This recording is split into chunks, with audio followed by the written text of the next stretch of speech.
Hoy ingresamos al gobierno de Gregorio Pacheco Leyes, quien gobernó el país de 1884 a 1888. Pero previamente haremos una retroalimentación sobre el gobierno de Narciso Campero Leyes, 1880, la convención, promulgación de la Constitución de 1880 y la nueva directriz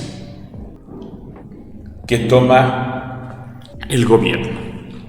Hay que señalar que Narciso Campero Leyes, después de haber derrocado al presidente Hilarión Daza Grosel en diciembre de 1879, se ve en la misma disyuntiva que los gobiernos que le precedieron.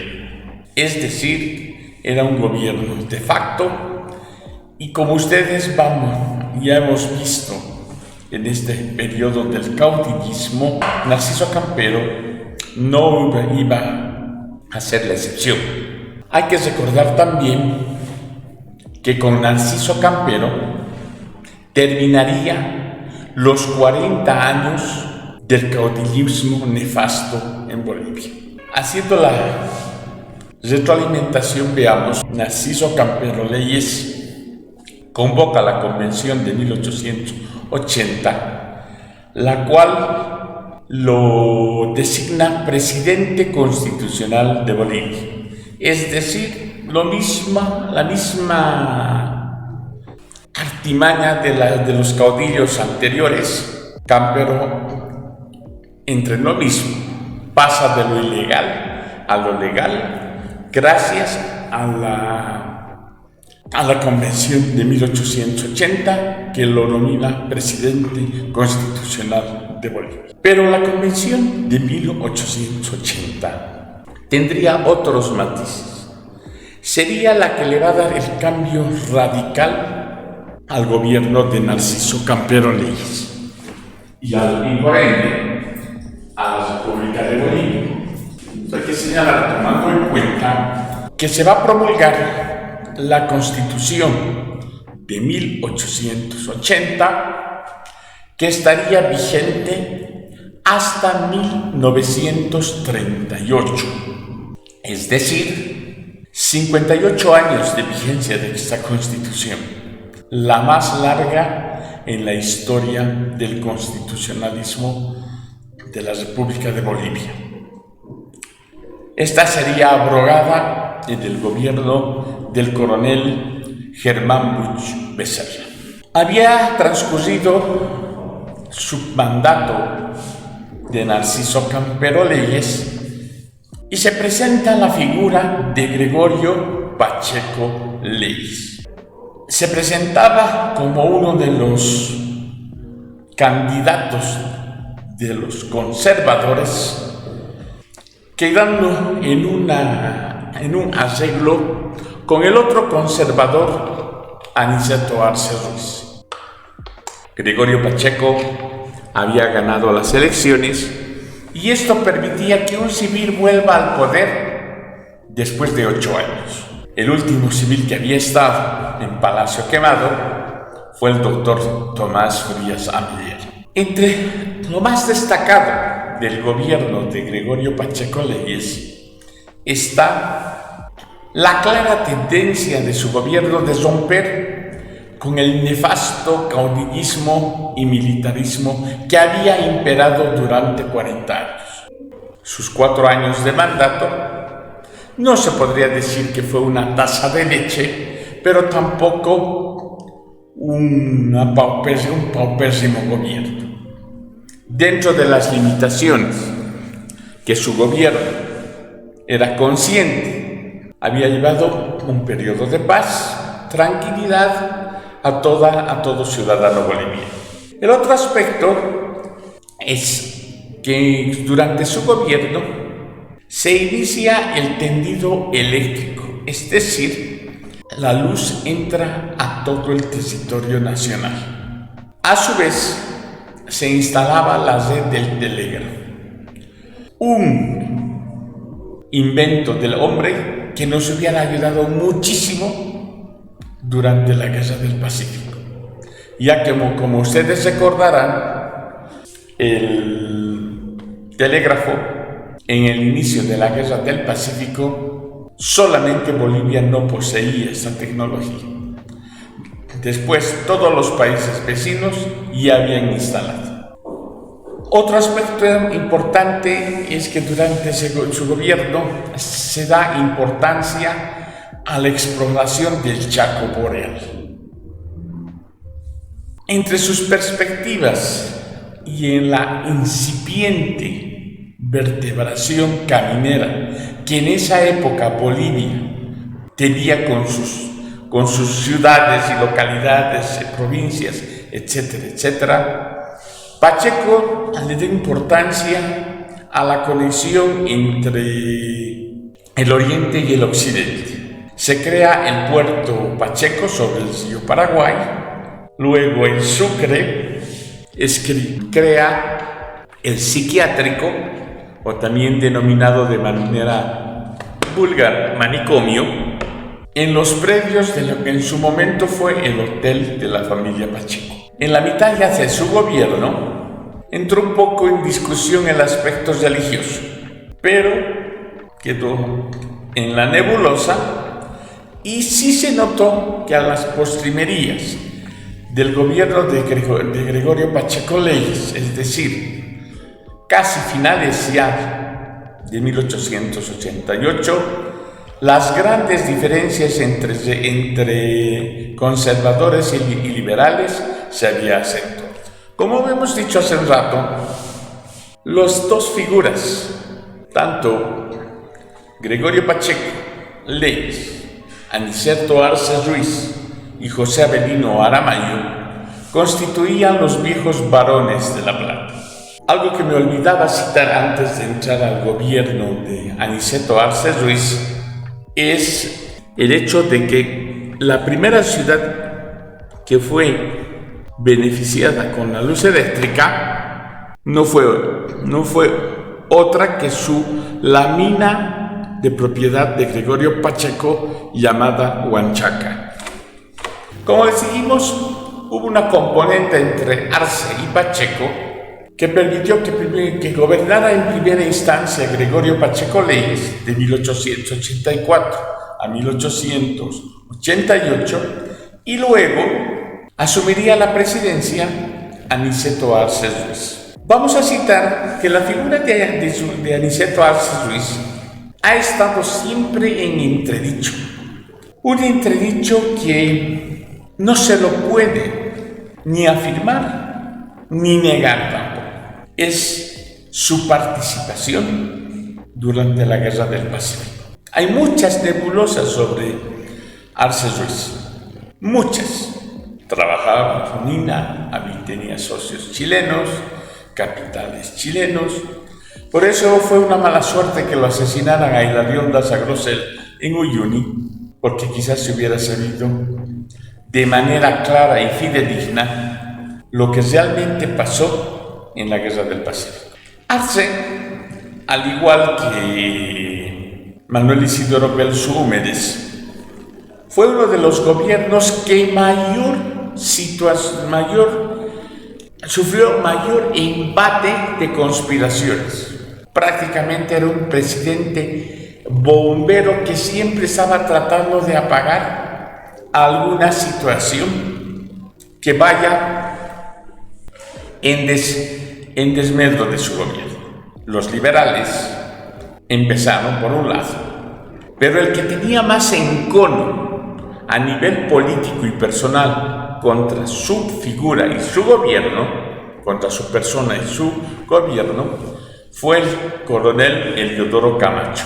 Porque cuando Arce asume a la presidencia en 1888, de inmediato las conspiraciones se fueron dando en todos los departamentos de Bolivia. Y el presidente tenía que estar aplacando con mano dura estas sediciones que querían romper el orden constitucional establecido.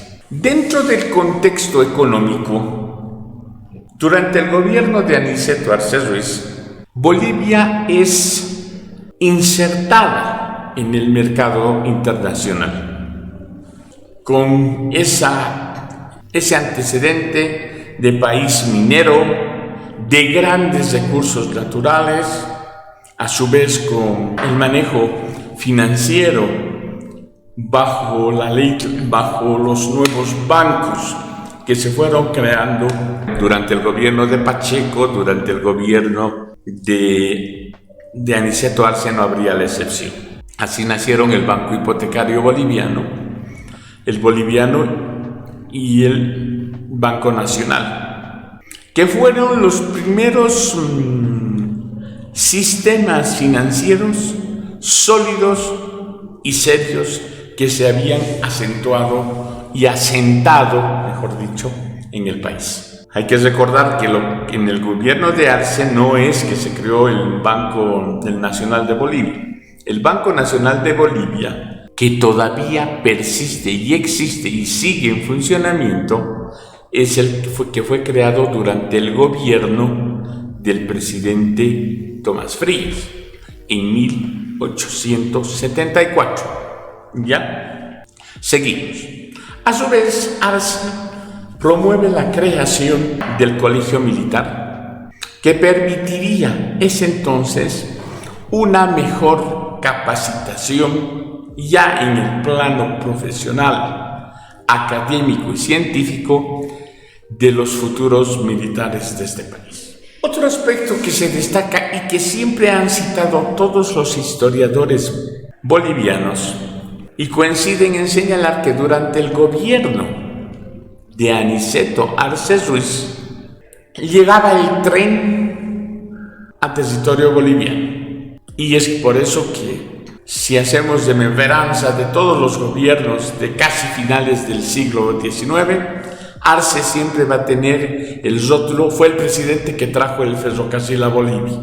Sí, pero el trasfondo, jóvenes, es muy llamativo, porque Arce trajo el tren no porque un patriotismo exuberante que tenía, es un gran amor a Bolivia, no, jóvenes, el ferrocarril lo utilizó para sacar sus minerales a los puertos.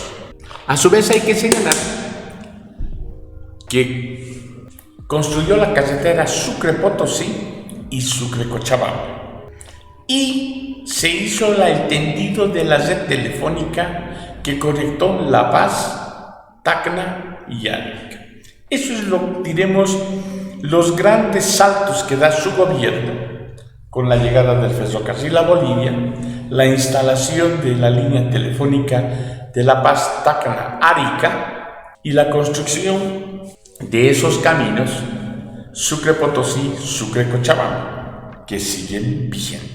En el año 1892, durante su gobierno, el término de los originarios de las tierras bajas, es decir, los pueblos originarios de las tierras bajas, tenían un adjetivo calificativo demasiado hiriente, discriminativo, racista, como en los dos partidos fuertes de esa época, liberales y conservadores, al utilizar el término de salvajes. Salvajes es un vocablo peyorativo, jóvenes, que señala a esa gente que vive ausente de todo contacto con otros seres humanos.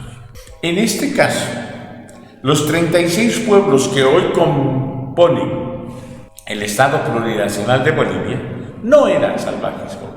Era ese aislamiento que habían marcado, era producto de esa Bolivia que nació el 6 de agosto de 1825 con una constitución racista y excluyente, la Constitución Bolivariana del 19 de noviembre de 1826. Otro aspecto, pero ya aquí entra el aspecto netamente económico, es que las tierras de estos pueblos originarios del oriente boliviano, su territorio siempre fue apetecido, codiciado, interesado, sobre todo por mestizos que tenían mucho interés en desarrollar esas tierras. Es cierto, jóvenes, que los indígenas de las tierras bajas tenían una agricultura totalmente rudimentaria, es decir, producían para su autoconsumo. En cambio, para la voracidad de esta gente, e inclusive el mismo Estado, esas tierras significaban mucho.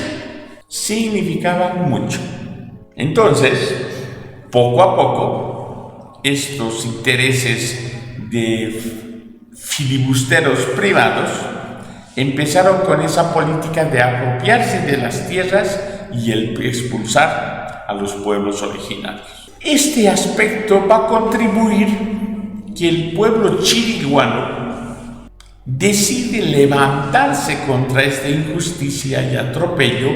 Sabemos que el pueblo chiriguano está situado a lo largo de los departamentos de Santa Cruz, Tarija y Chuquisaca. Habían sido los que más humillación, atropello, despojo habían sufrido.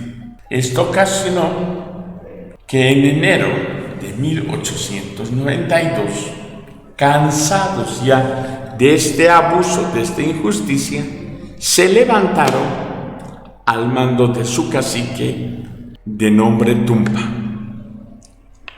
Lamentablemente, gente inocente que nada tenía que ver en este ardid, tanto del Estado como de estos mestizos que tenían mucho interés en sus tierras, los que pagaron fueron colonizadores que se habían establecido en esas tierras con el objeto de mejorar su calidad de vida.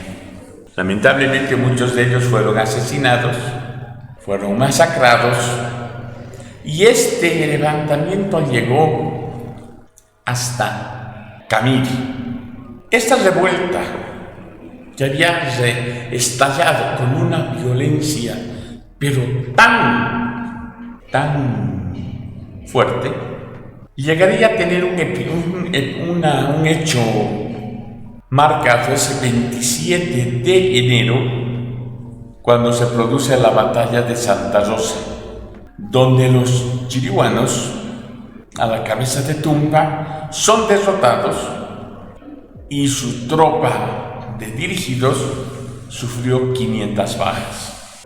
Como es debido, las autoridades políticas designadas por el gobierno asumió el papel de represor y se le ordenó al prefecto de Santa Cruz, Saúl Ombaca, la toma del poblado de los chiriguanos. Allí masacraron a mujeres, niños. No se sabe si es cierta, pero la cantidad de gente muerta en el poblado de los chiriguanos nunca se supo. Pero que los masacraron, al igual que los chiriguanos masacraron a colonizadores. El mandato de Aniceto Arce Ruiz concluiría en 1892 y asumiría la presidencia Severo Fernández Alonso Caballero. Concluía el mandato constitucional de Aniceto Arce Ruiz y se presentaría por el oficialismo el cochabambino Mariano Baptista Caserta y por el lado de la oposición el paceño Eliodoro Camacho. Por los conservadores Baptista, por los liberales Camacho. En estas elecciones, lo que hay que destacar que fue bastante violenta de uno u otro bando. Se produce el sufragio y Mariano Bautista Caserta gana las elecciones, pero gana por un margen casi una pigris. Para mal de sus pesares de Mariano Baptista Caserta, tenía el Congreso mayoría ante la mayoría de los liberales que componían la parte opositora. El 5 de agosto, de manera absurda, son apresados 21 parlamentarios de la coalición opositora, donde estaba el mismo Eliodoro Camacho. Esta acción permitió que se haga el escrutinio, luego la proclamación y la posesión de Mariano Baptista Caserta como nuevo presidente de Bolivia en el periodo 1892-1896. Este mal rato que tuvieron que pasar los opositores dentro de los archivos históricos, se señala que sí fue un golpe de Estado que atentó contra la democracia. Pero seguiremos viendo. Mariano Baptista Caserta asumiría la presidencia en 1892 y fue donde su mandato, que tuvo que ver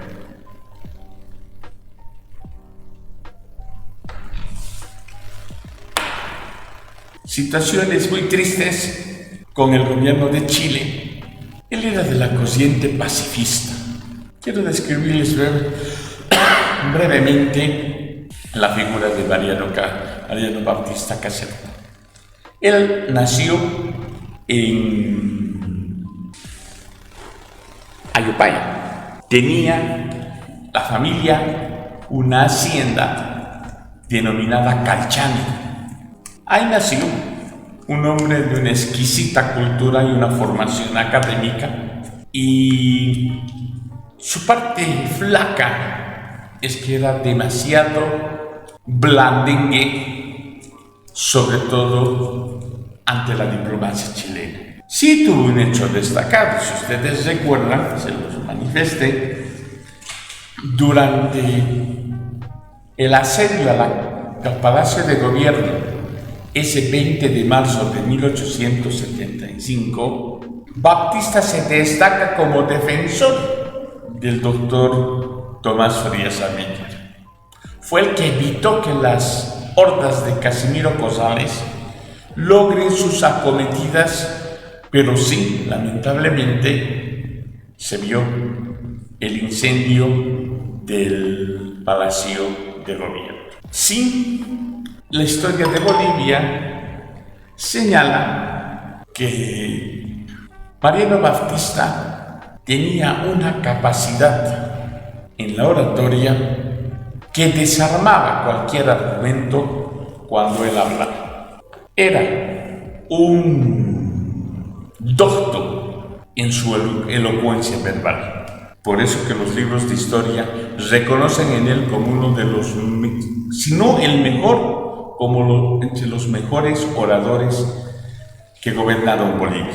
Lo que les decía hace un rato, la detención de Eliodoro Camacho y otros liberales marcaría un aspecto negativo de su gobierno, de haber asumido la presidencia de forma ilegal y restringir las libertades y garantías constitucionales, puesto que el país se encontraba en estado de sitio. Es decir, el gobierno, para precautelar la seguridad interna del país, su mecanismo de defensa que la Constitución le concede en esa época era el estado de sitio, que estuvo vigente hasta el gobierno de Eduardo Rodríguez Belcé, y a partir del gobierno de Juan Evo Morales Ayma y la nueva Constitución promulgada del Estado Plurinacional de Bolivia, cambia la figura del estado de sitio con otro contexto, pero que en el fondo viene a ser casi igual. Durante el gobierno de Mariano Baptista Caserta se había establecido el servicio militar obligatorio. Un servicio militar que ahí demostraba nuevamente lo mal que fue estructurada Bolivia. El servicio militar era solamente para mestizos y se excluía a los indígenas. En el campo educativo, miren, han pasado buen tiempo en que nuevamente algún gobierno se acordó de la educación en Bolivia. Baptista Caserta trata de darle un golpe de timón a este talón de Aquiles de todos los gobiernos que habían pasado y decide la creación de escuelas técnicas para la formación profesional. Que si eso se hubiera profundizado, pero sobre todo consolidado, jóvenes, Bolivia hubiera tenido profesionales técnicos que hubieran cambiado muchas ideas tan obsoletas, tan fuera de contexto, etcétera, etcétera. Lamentablemente, lo de Mariano Baptista Caserta sí se dio, pero se dio mientras él estuvo en el gobierno. Después, como se dice vulgarmente, las cosas caen por su propio peso. Por otro lado, les manifesté también cuando hablábamos durante la triste guerra del Pacífico, que durante el gobierno de Mariano Baptista Caserta, después de 14, 15 años de haberse producido este hecho bélico, se ingresa a Bolivia de manera inesperada desde Francia, donde radicaba Hilarión Daza Grosset. Se ha hablado mucho, se ha especulado mucho la llegada de Daza Grosset, pero lo cierto y lo que manifiestan historiadores es de que decía que él iba a dar su verdad ante el Congreso, que iba a desenmascarar también a los traidores que dentro del territorio boliviano contribuyeron a la derrota en el Pacífico. ¿Ya? Entonces, serán más o menos fines del año 1896 o 95, Daza llega a Uyuni y baja en la estación de Uyuni, donde sí hay una versión de este historiador Carlos Mesa Gisbert, que dice que uno de los custodios de Daza fue el que le disparó. Muy llamativo, ¿no? No va a disparar porque se le ocurrió o porque en ese momento le vino un ataque de patriotismo y su bronca le dio la estocada. No, jóvenes, aquí había una mano negra que debería callar definitivamente y para siempre la figura de Hilarión Daza Grosset. Y en esto tenemos que ser muy claros. Daza Grosset era un peligro, porque muchos iban a ser desenmascarados y muchos iban a parar en un paredón para ser fusilados por traición a la patria. Lo mejor era hacerlo desaparecer y por ende todo vestigio de traidores que estuvieron involucrados en la guerra del Pacífico. Concluye su periodo constitucional el doctor Mariano Baptista Caserta y asumiría el gobierno el chuquisaqueño Severo Fernández Alonso Caballero. Asumiría la presidencia en 1896 y lo más destacado de su gobierno fue que en la votación Severo Fernández Alonso Caballero había sacado una votación de 19.896 votos contra la votación del coronel José Manuel Pando, que solo había logrado 15.889 votos. Pero aquí hay que ver que el destino iba a ser de Severo Fernández Alonso Caballero una de sus víctimas. Iba a ser el sacrificio que iba a ser quemado en un monte a cambio de la coexistencia de Bolivia como república. Severo Fernández Alonso Caballero iba a representar al último conservador que gobernaría en la República de Bolivia, ya que al final de su mandato prácticamente sobre él vendrían los fracasos, los reproches, las responsabilidades de la mala conducción de parte de Severo Fernández Alonso Caballero en la Revolución Federal, o también conocida como la Guerra Federal.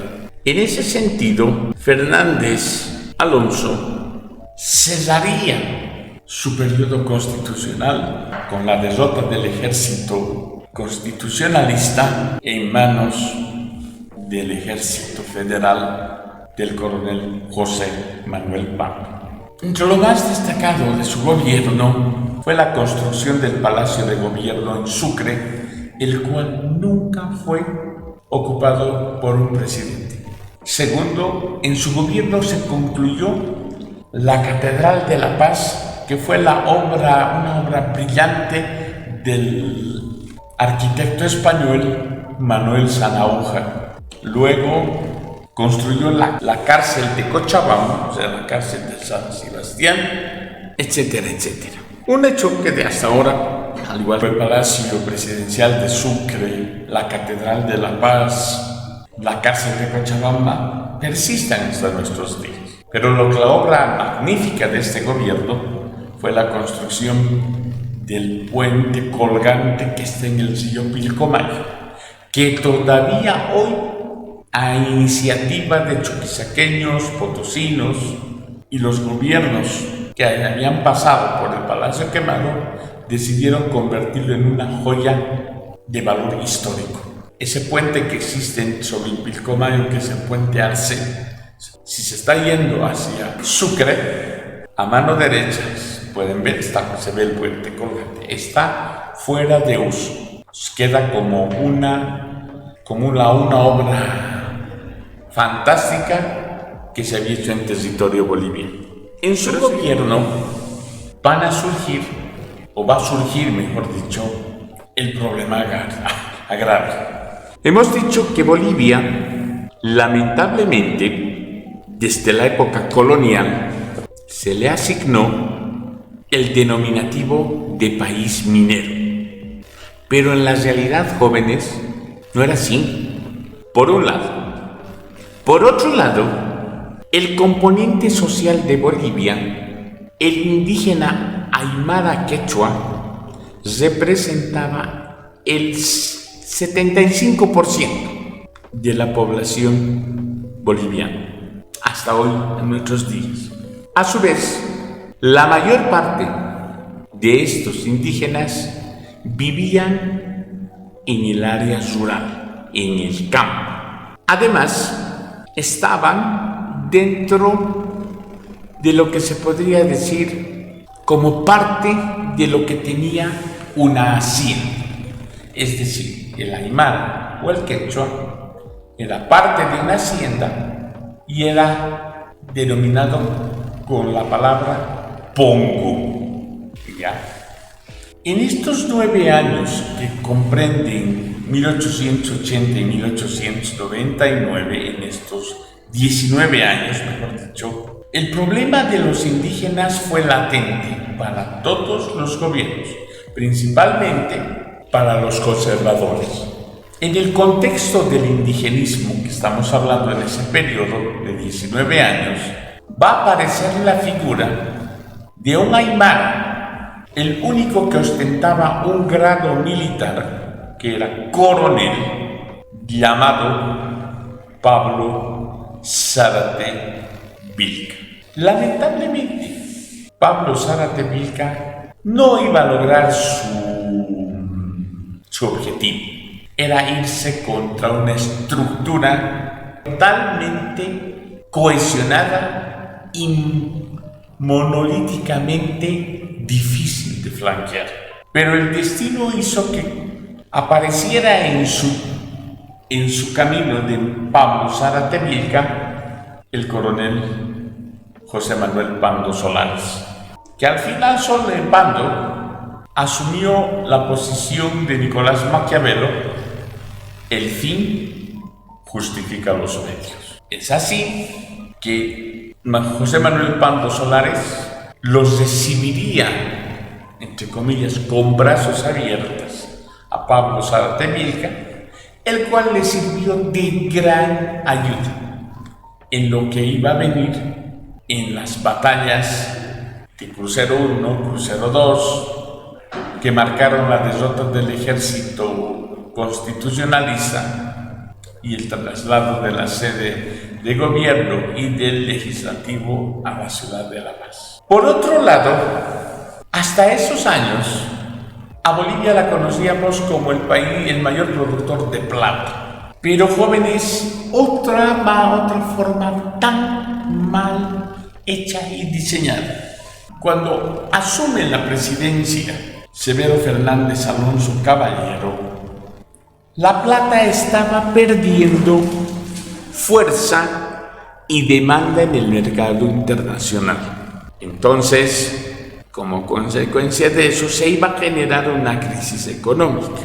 Pero hay que recordar que el Cerro Rico de Potosí, descubierto en el 20 de abril de 1545, mantuvo al territorio de la Real Audiencia de Charcas, al Virreinato del Perú y posteriormente al Virreinato del Río de la Plata. Las grandes cantidades de extracción de plata sirvieron también para que España, esa España que no era muy tomada en cuenta ante naciones más política, económica y militarmente desarrolladas como Francia e Inglaterra, aparezca en el escenario mundial como la primera potencia de ultramar. Es cierto, España mostraba su poderío con las ingentes cantidades de galeones que salen del Nuevo Mundo llevando la plata del Cerro Rico de Potosí. Si hablamos desde 1545 a 1845, son 300 años. Serían 340 años que la plata había sostenido la economía, primero de Charcas, luego del Alto Perú y finalmente la República de Bolivia. Pero ya no era de gran demanda. En una investigación que hice justo en la ciudad de Sucre hace un buen tiempo, se decía que el gobierno de Severo Fernández Alonso veía con terror y pavor el momento en que digan la plata ya no es de gran demanda y caigan sus precios, pero en una caída libre a un abismo. Entonces, los tres varones de la plata, José Avelino Aramayo, Aniceto Arce Ruiz y Gregorio Pacheco, veían también con preocupación que se cernía sobre la nación, principalmente en su fuente de recursos. Hemos dicho que cuando Bolivia nace a la vida independiente, la plata seguía siendo el sustento. Hay que recordar que durante el periodo colonial había más o menos unas 200 a 300 factorías o minas de plata. En la lucha independentista se había reducido a 40, o sea, ahí hubo un descalabro bien fuerte. A su vez, la plata era el patrón que controlaba a nuestro signo monetario. Pero tendría que dejar de existir el siglo XIX y pasar a la historia hasta que va a aparecer la figura de un próspero, no diremos próspero, está mal empleado el término, diremos de un humilde buscador minero llamado Simón Iturri Patiño. Este hombre, nacido en Santibáñez, para 1899, fines del siglo XIX y 1900, había descubierto la veta de estaño más grande del mundo, que cambiaría para él su vida desde luego, pero para Bolivia fue el paso de los varones de La Plata a los varones del estaño. Siguiendo el gobierno de Severo Fernández Alonso Caballero, vamos a entrar un poquito a describir la figura de el aymara Pablo Zárate Vilca, conocido en el ámbito de su época como el temible Vilca. Como ya les dije en un principio, su origen es netamente aymara, pero sí tuvo esa iniciativa de ser algo para su pueblo. No diremos que haya sido muy instruido, nada por el estilo, pero sí que se comprometió en una meta: sacar beneficios que ayuden a su pueblo. Ustedes saben que cuando estalla ese 6 de noviembre la trifulca entre La Paz y Chuquisaca por un absurdo decreto de la ley desadicatoria, Pando en la ciudad de La Paz arenga tanto a ciudadanos, a colonos y a comunarios a unirse a la Revolución Federal. Se dice, no he encontrado otro más referente, de que Pablo Zárate Vilca tenía una relación estrecha con José Manuel Pando Solares. Esto le permitiría, diremos, ganar espacios a su favor que le permitan lograr esa meta, que hasta ese momento jamás la hizo pública. Pero las cosas no le iban a salir como él pensó. Lamentablemente, casi en las postrimerías de su asesinato, se dio cuenta recién de que solo fue utilizado por José Manuel Pando Solares. Pero hay un libro escrito por Carlos Contardo que se llama Pablo Zárate el temible Vilca. Creo que es el más claro y completa biografía y personalidad que se haya escrito sobre Pablo Zárate Vilca. Es cierto que en los pueblos aymaras de esa época él se convirtió como una estrella que iban a seguir muchos aymaras, lamentablemente jóvenes. El tiempo encargó de hacer desaparecer esto y Zárate Vilca pasó a la historia así como un líder aymara y nada más. Les decía que nuevamente Bolivia se iba a ver inmersa en una trifulca, en una encrucijada, esta vez de carácter interna, como es la Guerra Federal, Revolución Federal, y a esto hay que agregar la sublevación indígena.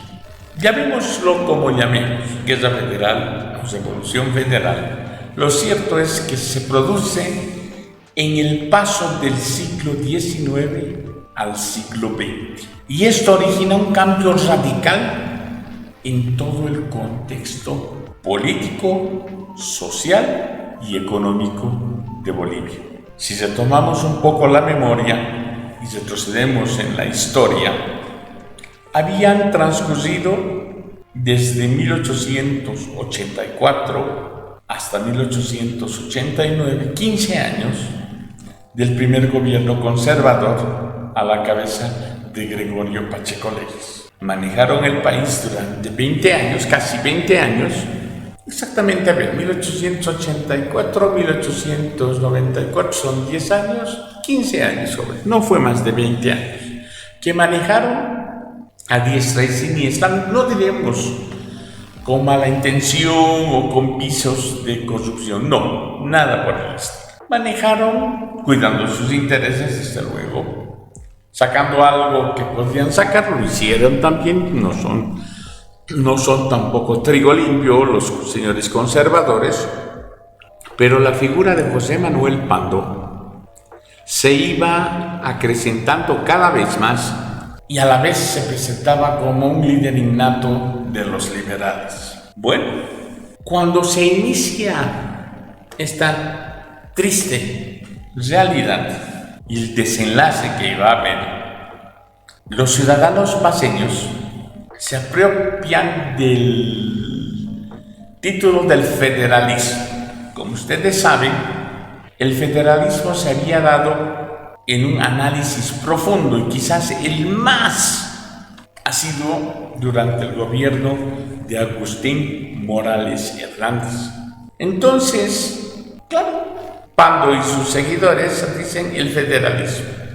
Y mucha gente pensó que el federalismo iba a nacer en La Paz e iba a ser la nueva forma de gobierno de la República de Bolivia. Es así que en 1899 el regionalismo paceño se proyecta, pero en latitudes que uno jamás iba a pensar. El paceñismo estaba en su mejor momento, pero sobre todo en un espíritu, como les diría, en un espíritu belicista y de arremeter contra quien se oponga ante sus intereses. El 18 de noviembre de 1898, en Sucre, donde estaba reunido el Congreso, lamentablemente se proclama la Ley de Ratificatoria, que decía textualmente que el presidente de la República debería estar permanentemente en la capital de la República. Esto, y tomando en cuenta lo que iba a pasar, es 6 de noviembre de 1898, en la Plaza Murillo, en la Plaza de Armas, el federalismo exige, y el 14 de ese mes se crea el Comité Federal a la cabeza de José Manuel Pando Solares. La guerra federal o la revolución federal se iba a dar entre los departamentos de La Paz, sobre todo La Paz, parte de Oruro, alguna que otra provincia potosina y Cochabamba. Entonces, Pando, muy hábil, muy estratega en ese momento, decide buscar la alianza del mayor componente social en el departamento de La Paz, que era el pueblo aymara. En ese interín va a surgir la figura de Pablo Zárate Milk. Llamaba muchísimo la atención, ¿no? Porque si ustedes ven el cuadrito, haraposos, sucios, o sea, todos los adjetivos que podríamos decir los citadinos, les decían esto. Lamentablemente, Zárate Milk sería utilizado para un objetivo mayor del que él tenía para su pueblo. En 1899, es decir, casi a un año de pasar al siglo XX, empiezan las primeras acciones en las que los indígenas, al ser mayoría y conocer la zona, el teatro de operaciones, fueron otorgando sendos golpes a las tropas constitucionalistas de Severo Fernández Alonso Caballero. En las provincias de Inquisibil de La Paz, Aroma de La Paz, Curahuara de Carangas de Oruro, Chayanta de Potosí y las provincias Tapacarilla y Opaya de Cochabamba, se constituyeron bloques que difícilmente el ejército de Severo Fernández Alonso Caballero podrían enfrentar. Lo que les ocurrió más bien es que se enfrentaron a este formidable ejército de aymaras que les produjo primero, diezmaron las tropas constitucionalistas y les produjeron golpes que en algunos casos fueron irrecuperables. La revolución federal ya entra de plano, y lo que vamos a citar es dos hechos que realmente que se han dado es las arbitrariedades, el abuso y todo ese aspecto. Primero, los constitucionalistas se instalan, mejor dicho, su cuartel general en Yacha. Estaban dos batallones, el de Húsares y el batallón de Monteagudo. Y bueno, sabemos que la logística del ejército constitucionalista no era de las mejores. Estos dos batallones que acantonan deciden buscar alimentos y vituallas para la tropa. Pero en ese interín se meten a este centro minero que es Corocoro, o mejor dicho, Corocoro no es el centro minero, y al pueblo de Santa Rosa, donde no hubo motivo alguno. Directamente masacraron a los pobladores y se cargaron 90 muertos. Esta situación no iba a ser desapercibida, principalmente para los indígenas. Lo vamos a ver posteriormente. La batalla del primer crucero y la masacre de Ayoyo. Cuando llegamos a la masacre de Ayoyo, lo que les decía hace un rato, va a ser la venganza de los indígenas sobre el ejército constitucionalista. Pero miremos primero la batalla del primer crucero. Esta se efectuó el 24 de enero de 1899 en la localidad de Cosmini. Pando derrota a Severo Fernández Alonso Caballero en la batalla del primer crucero. Se le denominaba batalla del primer crucero porque era el cruce de dos caminos. No es un denominativo de carácter marítimo, es un término para decir, eran dos caminos, uno de norte a sur y el otro de este a oeste, hacían un cruce. Por lo tanto, ahí se denomina la batalla del primer crucero, es decir, del primer cruce de dos calceteres. Los sobrevivientes de esta batalla, heridos, maltrechos, algunos no habían sido ni siquiera heridos, pero empezaron a trasladar a estos heridos al pueblo de Ayohaya. Si alguna vez ustedes ven, este pueblo está cerca a la doble vía Oruro-La Paz. Es el municipio de Ayohaya. En su iglesia fueron llevados los heridos leves, heridos graves y los mismos sobrevivientes del combate. Al atardecer de ese día, los miembros o los sobrevivientes del ejército constitucionalista no se percataron de que los comunarios del pueblo rodearon el pueblo. Tomaron la plaza y los indígenas se lanzaron en la noche contra la iglesia de Ayohaya. Casi aniquilaron a los sobrevivientes y a los heridos. No se salvó ni siquiera el capellán del ejército constitucionalista. Ya se había dado la masacre de Santa Rosa, la masacre de Ayohaya y vendría otra masacre, pero esta vez del lado del ejército federal. Moza, una localidad situada en el teatro de operaciones de esta revolución federal, nada tenía que ver con la situación que se estaba dando entre federales y constitucionales. Un escuadrón del ejército de Pando llega a Moza y de buenas a primeras comete una serie de abusos y arbitrariedades, sobre todo los oficiales, contra toda la población. Esto motivó la reacción de los indígenas a la cabeza de Lorenzo Ramírez. Los rodearon a la salida de Moza, los desarmaron.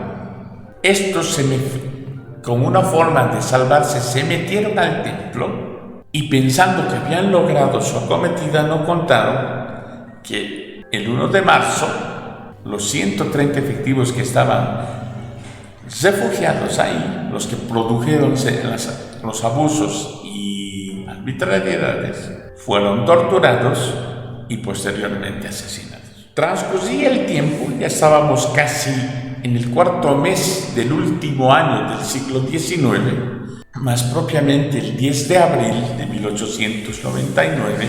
En esa época era la localidad de Paria, primera localidad fundada por los españoles en esas tierras. Paria está en la ciudad de Oruro, en el departamento de Oruro, mejor dicho. Se produce la batalla del segundo crucero. Prácticamente aquí se iba a decidir la suerte del ejército constitucionalista. Zárate Vilca, que iba junto al ejército de Pando, tuvo una actitud pero increíble, jóvenes. Fueron las defensas humanas de las tropas federales. La batalla duró más o menos 4 horas y al final, casi al final de la tarde, la derrota estaba consumada. 2 días después, el 12 de abril de 1899, el coronel hasta entonces José Manuel Pando Solares entraba victorioso en la ciudad de Oruro. La ciudad de Oruro se había constituido desde el momento del inicio de la Revolución Federal en la capital momentánea de Bolivia. Entonces Pando entra victorioso a Oruro y lo más interesante es que entran el ejército federal mezclado entre indígenas y mestizos. Hay que ser muy claro y muy hidalgo en reconocer que Pando no hubiera logrado éxitos tan grandes si no hubiera sido con la colaboración de Zárate Vilca. Al final el Zárate Vilca sería el que le daría el triunfo a Pando. Pero Zárate Vilca tenía en su mente el objetivo sacar beneficios de esto para los aymaras. Y es así que cuando se desliga del control del ejército federal, donde ya viene a tener el título del temible, se lanza por su cuenta a realizar acciones armadas en toda esa región. Trata de soliviantar a los indígenas del altiplano y de los valles y tratar de organizar una nueva sociedad. Pero en el momento equivocado y la hora equivocada para Pablo Zárate Vilca. Hemos dicho que Pando desde el primer momento lo usó a Vilca para lograr sus objetivos, que los culmina con la derrota de Severo Fernández Alonso Caballero y la entrada triunfal de Pando a Oruro ese 12 de abril.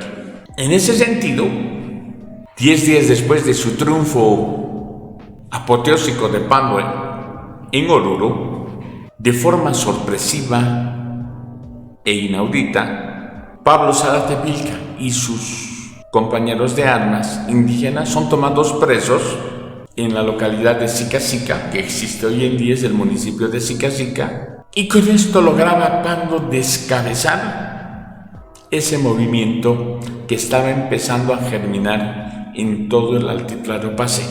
Fueron reprimidos, fueron disueltos. Y esto llamaría la atención porque, lamentablemente, las aspiraciones de los quechuas y aymaras iban a quedar en el limbo hasta esperar la aparición de un nuevo caudillo.